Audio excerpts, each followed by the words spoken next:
ജീവിതത്തിൽ ഒരു നാളും സംഭ്രമിക്കില്ല, കർത്താവാണെൻ്റെ ദൈവം.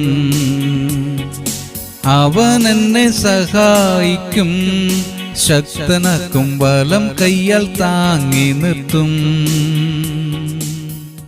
37 സങ്കീർത്തനം 23 വാക്യം. ഒരു മനുഷ്യന്റെ വഴിയിൽ പ്രസാദം തോന്നിയാൽ യഹോവ അവന്റെ ഗമനം സ്ഥിരമാക്കുന്നു. അടിക്കുന്ന വഴിയെ പോയില്ലെങ്കിൽ പോയ വഴിയെ അടിക്കുക, അനുസരണയില്ലാത്തവനെ തൻ്റെ വഴിയെ വിട്ടേക്കുക എന്നാണല്ലോ ഈ ചൊല്ലിൻ്റെ ആശയം. എന്നാൽ ഈ തിരുവചന സൂക്തം ദൈവത്തിന് പ്രസാദമുള്ള വഴിയെ സഞ്ചരിക്കുന്ന ഒരു മനുഷ്യനെ കുറിച്ച് പറയുന്നു. ദൈവത്തെക്കുറിച്ച് ചിന്തിക്കുന്ന, ദൈവത്തോടൊപ്പം ചെലവഴിക്കുന്ന വഴിയാണ് ഈ വഴി.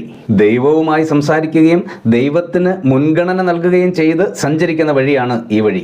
ഈ വഴിയിലൂടെയുള്ള ഗമനം യഹോവ സ്ഥിരമാക്കും. കഷ്ടനഷ്ടങ്ങൾ അവനെ തകർത്ത് കളയില്ല. വീണുപോകുന്ന സാഹചര്യങ്ങളിലും നിലംപരിചാകാതെ സർവശക്തൻ അവനെ താങ്ങുന്നു. പ്രിയമുള്ളവരെ, നമ്മുടെ വഴികൾ ദൈവത്തിന് പ്രസാദമുള്ളതോ? പ്രാർത്ഥിക്കാം.